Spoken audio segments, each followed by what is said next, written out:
अगर आपने 2026 की इस एकादशी को गलत दिन रख लिया तो समझ लीजिए आपका पूरा व्रत व्यर्थ हो जाएगा, क्योंकि इस बार उलझन इतनी ज्यादा है कि 90% लोग गलती करने वाले हैं। 13 अप्रैल या फिर 14 अप्रैल, आखिर सही दिन कौन सा है? और अगर आपने पारण गलत समय पर कर दिया तो शास्त्रों के अनुसार व्रत का फल समाप्त भी हो सकता है। तो इस वीडियो को अंत तक जरूर देखें, क्योंकि आज मैं आपको बताने वाला हूँ वैशाख मास कृष्ण पक्ष की वरुण तिथि एकादशी 2026 की पूरी सच्चाई। नमस्कार दोस्तों, आज हम बात करने वाले हैं वरुण तिथि एकादशी 2026 के बारे में। कब है, कैसे रखे, पारण कब करे और वो कौन सी गलती है जो आपको बिल्कुल भी नहीं करनी चाहिए। सही तिथि का बड़ा खुलासा। सबसे पहले सबसे बड़ा सवाल, एकादशी 13 अप्रैल को है या फिर 14 अप्रैल को? ध्यान से सुनिए, इस बार एकादशी तिथि प्रारंभ होगी 13 अप्रैल प्रातः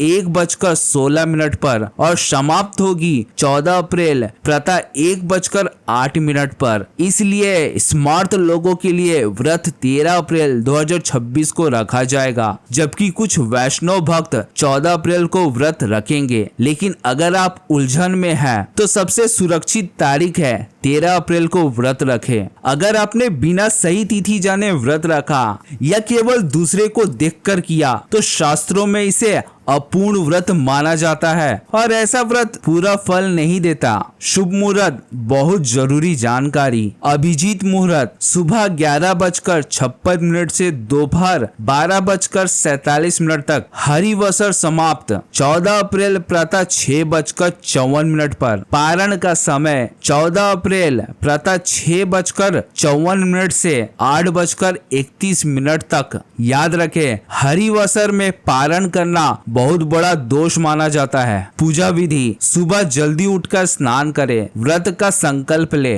भगवान विष्णु को पंचामृत से स्नान कराए, फिर फल फूल और तुलसी दल अर्पित करें। ओम नमो भगवते वासुदेवाय मंत्र का जाप करें। इसके बाद विष्णु सहस्त्र नाम का पाठ करें। एकादशी व्रत कथा अवश्य सुने। अंत में आरती करें। पारण कब और फिर कैसे करें? व्रत का पारण हमेशा द्वादशी तिथि में सूर्य उदय के बाद करना चाहिए, यानी 14 अप्रैल प्रातः 6 पहले भगवान विष्णु को भोग लगाए, फिर प्रसाद ग्रहण करके व्रत खोले। ध्यान रखें, हरिवसर समाप्त होने से पहले पारण नहीं करना है। अंतिम चेतावनी दोस्तों, एकादशी का व्रत साधारण व्रत नहीं है। कहा जाता है कि ये व्रत आपके पापों को समाप्त करके आपको मोक्ष तक पहुंचा सकता है, लेकिन यदि इसमें गलती हो जाए तो पूरा फल समाप्त हो सकता है। इसीलिए सही तिथि, सही समय